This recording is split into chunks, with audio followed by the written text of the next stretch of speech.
Salve, salve, oitavo ano. Vamos dar início aí, então, ao capítulo 3, o primeiro reinado da história brasileira, que vai de 1822 até 1831, da nossa unidade 6. Vocês têm aí os conceitos a serem assimilados dessa unidade. Vocês podem estar verificando esses conceitos na casa de vocês, assistindo o vídeo.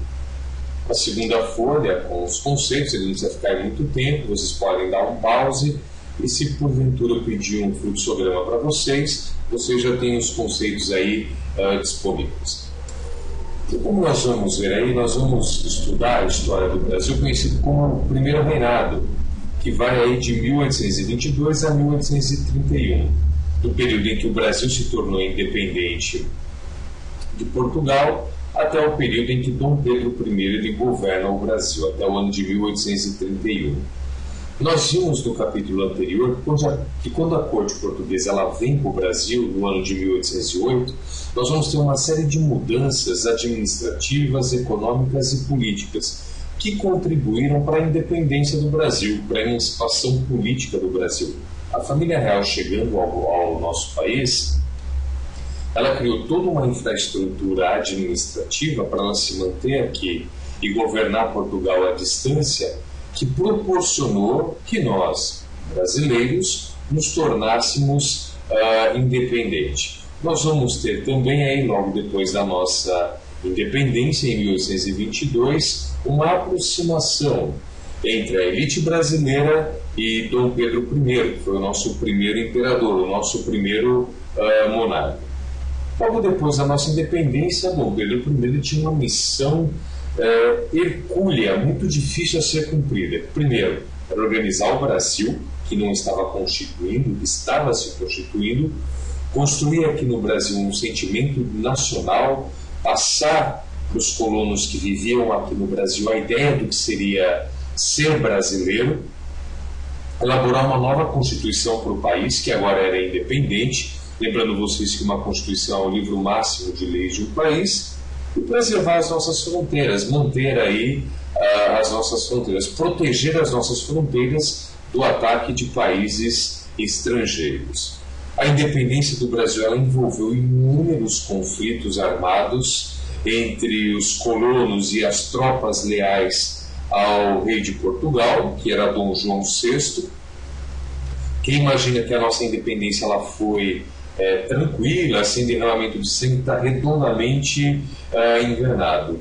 O Brasil ele vai se constituir como unidade territorial só no final de 1823.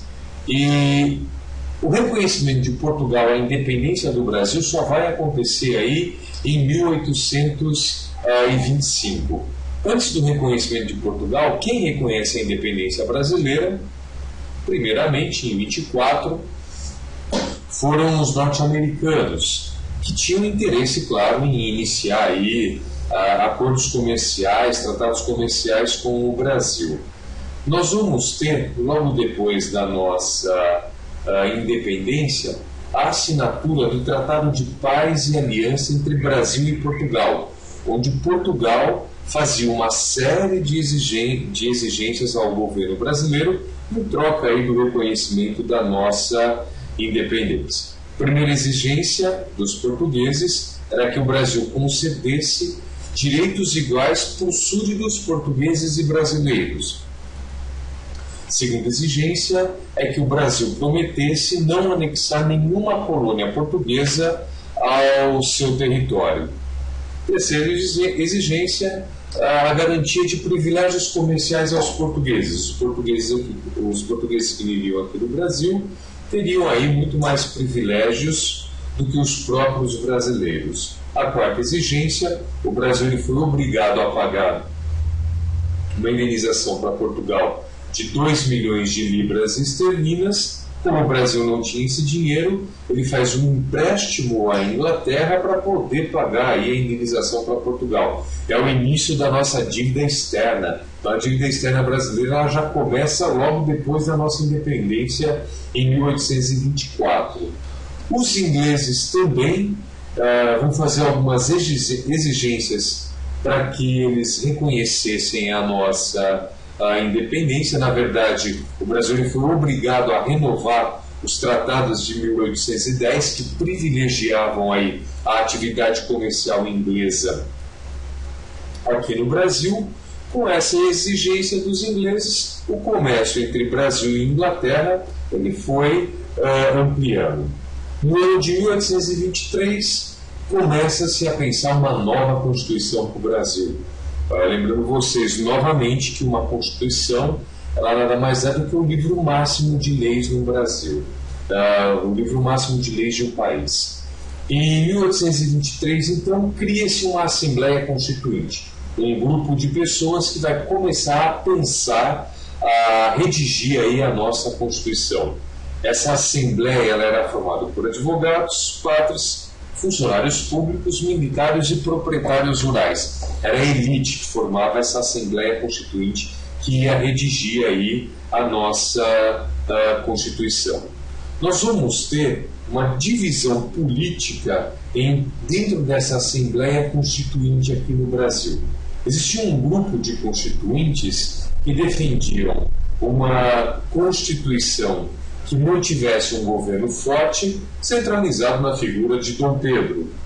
Outro grupo propunha aí limitar a autoridade do monarca, a autoridade do rei, que era Dom Pedro. Percebam aí que nós temos um jogo de interesses. Um grupo que apoiava Dom Pedro e um grupo que queria restringir aí os poderes de Dom Pedro. O primeiro projeto de Constituição para o Brasil, que foi redigido em 1823, limitava os poderes de Dom Pedro, determinava a criação dos 3 poderes, o Executivo, Legislativo e Judiciário, estabelecia eleições censitárias. Para votar no Brasil você deveria ter uma renda mínima, então a ideia de democracia aí não existia. E também ampliava aí os poderes, as funções do poder legislativo. Lembrando vocês que o poder legislativo ele compreende a nível municipal vereadores, estadual deputados estaduais e a nível federal deputados federais e senadores. Percebam que nesse primeiro projeto então Dom Pedro I teve os seus poderes políticos limitados. É claro que Dom Pedro I ficou extremamente insatisfeito com a limitação dos seus poderes. Ele não pensa 2 vezes. Ele acaba com essa Assembleia Constituinte, ele dissolve essa Assembleia Constituinte. Mas antes disso nós vamos ter a chamada Noite da Agonia. Ele literalmente prende todos os constituintes num grande barracão, num prédio público, tá? Vamos pensar dessa forma. Ele prende os constituintes num prédio público e diz para esses constituintes que se eles não reorganizarem a nova Constituição sem a limitação dos seus poderes, eles vão ficar dentro dessa casa, desse casarão, indefinidamente. Depois de uma noite inteira de discussões, essa Assembleia ela não se entende para redigir e refazer essa nova Constituição. Dom Pedro, então, dissolve ela. Dom Pedro acaba com essa Assembleia Constituinte. E ele mesmo vai aprovar uma Constituição que ele mesmo redigiu. Nessa Constituição ficou definido a divisão dos 3 poderes, o Executivo, o Legislativo, a divisão em 4 poderes, me desculpem, que é o Executivo, o Legislativo, o Judiciário e o Poder Moderador. Nós vamos ter aí a manutenção do direito de propriedade de terras, escravos e bens adquiridos durante o período colonial. Então, os portugueses que enriqueceram no Brasil aqui com escravos, com terras, com bens, vão ter o direito de manter aí esses bens. Percebam então que Dom Pedro I ele vai atender às necessidades da elite, dos mais ricos que o apoiam politicamente. Dom Pedro I também vai definir o catolicismo como a religião oficial e obrigatória do país. O Brasil não é um país laico, um país sem religião oficial nessa primeira Constituição. O voto ele vai ser indireto e censitário. ou seja, era necessário ter uma renda mínima para poder votar ou candidatar-se à Câmara dos Deputados e ao Senado. Só a elite conseguia realmente concorrer aí aos cargos do Legislativo. E aqui eu tenho um quadro mostrando para vocês como era a organização política do Brasil no ano de 1824, com a promulgação da nossa Constituição. Vocês podem ver aqui, através do cursor do mouse, que no topo da nossa organização política eu tenho o poder moderador, que é o poder exercido pelo imperador. Qualquer decisão, qualquer lei criada pelo Legislativo Federal, deputados e senadores, tem que ser aprovada pelo imperador, que exerce aí o poder moderador. Percebam que abaixo do poder moderador existe a figura do imperador e um conselho de estados. Um conselho de estados seria mais ou menos como os ministros atualmente. Logo abaixo do imperador eu vou ter o poder legislativo, formado pela Câmara dos Deputados e pelo Senado, o poder executivo, formado pelo próprio imperador e pelos ministérios. Dentro aí do poder executivo, eu vou ter a figura dos presidentes de província, que vão ser responsáveis por administrar, por organizar as chamadas assembleias provinciais. Mais ou menos como se fosse aí um governador de estado. E logo abaixo das assembleias provinciais, eu vou ter as câmaras municipais, como acontece hoje com a figura dos prefeitos. O Poder Judiciário ele vai ser representado aqui, de acordo com a Constituição de 1824, pelo Supremo Tribunal de Justiça. Então vocês têm aí uma visão geral de como o Brasil estava organizado politicamente no ano de 1824, com a aprovação da nossa Constituição. Nós vamos ter no Brasil nesse período também, logo depois da nossa independência, a chamada Confederação do Equador. Um período aí de conflito entre algumas províncias do Nordeste do Brasil e o governo central, e a figura de Dom Pedro I. Como nós vimos, no ano de 1823, Dom Pedro I ele dissolve a Assembleia Constituinte e ele mesmo promulga uma Constituição que ele redigiu, que ele escreveu. Na Constituição de 1824, ficou claro a centralização, a concentração dos poderes na mão aí do imperador. E isso desagradou algumas lideranças de províncias do Nordeste brasileiro, principalmente das lideranças políticas da província de Pernambuco. Dom Pedro I, numa decisão equivocada, ele vai nomear um presidente de província que não vai agradar as elites da província de Pernambuco. Era o imperador que determinava, que nomeava quem seria o presidente de província, que hoje seria um governador de estado. Como a nomeação de Dom Pedro I não agradou essa elite da província de Pernambuco, os pernambucanos, em julho de 1824, então, proclamam a Confederação do Equador. Os pernambucanos, então, vão formar uma república independente do restante do Brasil. Além da província de Pernambuco, as províncias do Rio Grande do Norte, Ceará, Paraíba e Piauí também vão aderir aí à Confederação do Equador. O governo imperial, Dom Pedro I, ele vai reagir de forma extremamente violenta.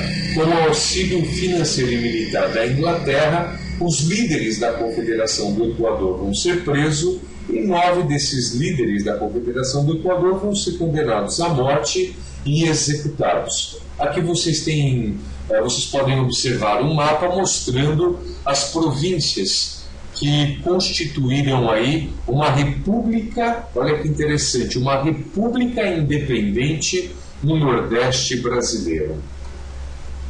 Trouxe para vocês também uma gravura mostrando a execução do Frei Caneca. Frei Caneca era um dos líderes da Confederação do Equador no estado de Pernambuco. E nós vamos ter aí uma história interessante sobre a execução do Frei Caneca. No primeiro momento, Frei Caneca ele deveria ser enforcado, mas o carrasco, né, o funcionário que deveria puxar a alavanca para o alçapão abrir para que ele fosse enforcado, se recusou a matar o Frei Caneca, dizendo que matar um religioso era um grande pecado. O Dom Pedro I ele montou um pelotão aí de fuzilamento, vamos supor que eram 7 soldados com seus fuzis. Desses 7 soldados, 4 tinham projéteis, balas de verdade, e 3 tinham balas de festim. A bala de festim ela só faz barulho, ela não atira, né? Dessa forma, o pelotão de fuzilamento ele recebeu, cada soldado recebeu uma bala, e esse soldado não sabia se essa bala era de festim ou de verdade. Então ele não saberia se foi ele, se o tiro que saiu do fuzil dele foi o tiro que matou aí o Frei Caneca. O Brasil, nesse primeiro momento, vai passar por uma crise política muito séria no primeiro reinado. Nós vamos ver que depois da independência, Dom Pedro I ele vai fazer um acordo com os mais ricos, com a elite. Com a promulgação da Constituição de 1824 e as medidas centralizadoras do imperador vão afastar Dom Pedro I dessa elite que o apoiou na independência. Dom Pedro I ele vai fazer cada vez mais empréstimos à Inglaterra para tentar fazer com que o Brasil crescesse economicamente, e para pagar esses empréstimos, Dom Pedro I ele vai aumentar os impostos aqui no Brasil, tornando-o impopular. Está parecendo o Brasil hoje da presidente Dilma Rousseff, que quer o retorno da CPMF para organizar as contas públicas. Foi o que Dom Pedro fez. Ele aumenta os impostos para poder pagar os empréstimos que havia feito à Inglaterra. Outra repercussão negativa para Dom Pedro I foi a execução do Frei Caneca, um religioso. Ele vai perder aí o apoio da Igreja Católica com a execução aí do Frei Caneca. Essa crise política pelo qual o Brasil passava vai resultar posteriormente na abdicação de Dom Pedro I. Durante o governo de Dom Pedro I, para piorar a situação política dele, nós vamos ter a chamada questão cisplatina, ou Guerra da Cisplatina. Em 1825, rebeldes aí da província da Cisplatina separam-se do restante do Brasil e incorporam-se às Províncias Unidas do Rio da Prata. Na Guerra da Cisplatina, o governo de Buenos Aires, o governo argentino, ele vai apoiar os rebeldes da província da Cisplatina contra o governo aí de Dom Pedro I. A Inglaterra ela vai mediar as negociações diplomáticas que vão pôr fim ao conflito, que vão pôr fim à guerra aí da Cisplatina. Ficou definido então que a Cisplatina ela torna-se independente do Brasil e passa a ser chamada de República do Uruguai no ano de 1828. Então, a província, o atual Uruguai, na verdade, era um território brasileiro que se tornou independente do Brasil no ano de 1828. Isso não contribuiu também para a popularidade de Dom Pedro I. Mata o Frei Caneca, ele se afasta da elite, ele aumenta os impostos e agora ele perde parte do território brasileiro, resultando aí na criação do que é o Uruguai. Nós vamos ter, no ano de 1826, a morte de Dom João VI, que era pai de Dom Pedro I. Dom João VI, quando o Brasil se tornou independente, ele retornou aí para Portugal. Na verdade, antes da independência do Brasil, Dom João VI ele retorna para Portugal. Lembrando que ele veio para o Brasil com a sua família no ano de 1808. Dom João VI estava governando Portugal. Com a morte dele, em 1826, quem deveria assumir o trono português era Dom Pedro I. Esse fato de Dom Pedro I ter que assumir o trono português assusta a elite brasileira, porque essa elite temia que o Brasil novamente se reunificasse ao reino de Portugal e o Brasil fosse recolonizado. Dom Pedro I, para acalmar os ânimos aqui no Brasil, ele renuncia ao trono de Portugal em favor da filha dele, a Dona Maria da Glória. Então, a filha de Dom Pedro I assume o trono de Portugal e Dom Pedro continua governando o Brasil. Só tem um problema. Dom Miguel, que era irmão de Dom Pedro I, ele toma o trono da sobrinha, ele toma o trono da filha de Dom Pedro I, a Dona Maria da Glória. Novamente nós vamos ter uma guerra civil, só que uma guerra civil em Portugal, com Dom Pedro I tentando recuperar o trono para a filha dele, do irmão.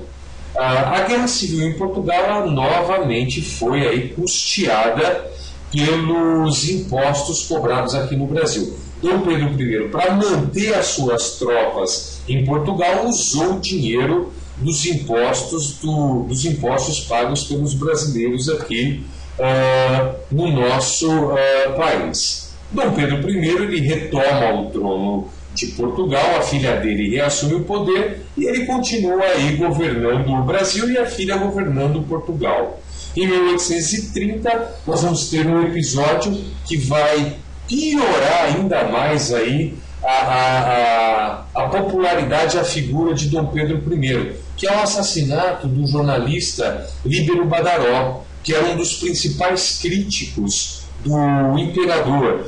Líbero Badaró diariamente escrevia aí notícias jornalísticas que denegriam a imagem de Dom Pedro I. Com o assassinato de Líbero Badaró, suspeitou-se que foi a mando de Dom Pedro I. Com isso, nós vamos ter um outro episódio chamado Noite das Garrafadas, no dia 12 de março de 1831. Dom Pedro I, ele sai do Rio de Janeiro em direção a Minas Gerais, a província de Minas Gerais. O objetivo dele era tentar aí melhorar a imagem dele, a popularidade dele na província de Minas. Só que ele vai ser recebido com grande antipatia pelo povo aí mineiro.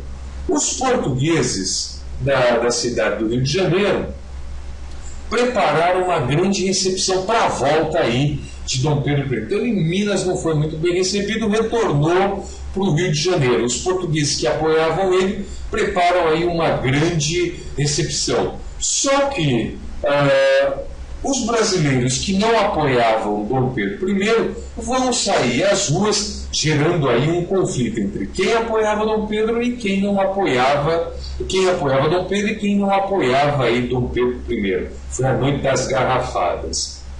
Para tentar amenizar aí a situação dele, melhorar a popularidade dele, Dom Pedro I ele vai criar um ministério, ele vai nomear ministros somente brasileiros, foi o chamado Ministério dos Brasileiros, que logo depois foi dissolvido aí por Dom Pedro I, porque esse ministério ele se recusou a reprimir as manifestações que eram contrárias ao imperador. Como esse ministério, formado só por brasileiros, se recusou a usar de força para reprimir os manifestantes contra o imperador não pensou duas vezes. Ele dissolveu, ele acabou com esse ministério que era formado somente por brasileiros. Nós vamos ter então a formação do Ministério dos Marqueses, onde nós vamos ter um grande número de portugueses assumindo esse ministério com Dom Pedro I.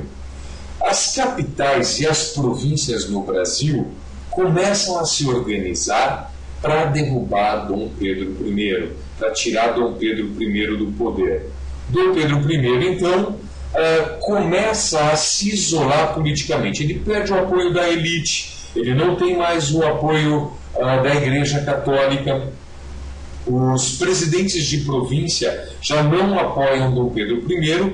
Com isso, Dom Pedro I ele se vê isolado politicamente e no dia 7 de abril de 1831, Dom Pedro I ele abdica do trono brasileiro e retorna para Portugal para assumir aí o trono português. Dom Pedro I vai governar Portugal de 1831 até 1834, quando morre aí por conta de uma tuberculose. Mas no dia 7 de abril de 1831, Dom Pedro I ele abdica do trono brasileiro e retorna aí para Portugal. A renúncia do imperador, a renúncia de Dom Pedro I, significou claramente a vitória da elite e a ruptura definitiva com Portugal. Portugal não mais influencia nas decisões políticas e econômicas aí, do Brasil. Nós finalizamos esse capítulo, só para adiantar um pouco, com a abdicação de Dom Pedro I. Quem deveria assumir o trono brasileiro era o filho dele, Dom Pedro II, mas Dom Pedro II ainda não tinha idade para assumir o trono, ele tinha só 5 anos de idade. O Brasil então vai passar por um período regencial, que é o tema aí do nosso próximo capítulo. Eu finalizo então esse capítulo com vocês, caros alunos aí do 8º ano, estudem e estudem.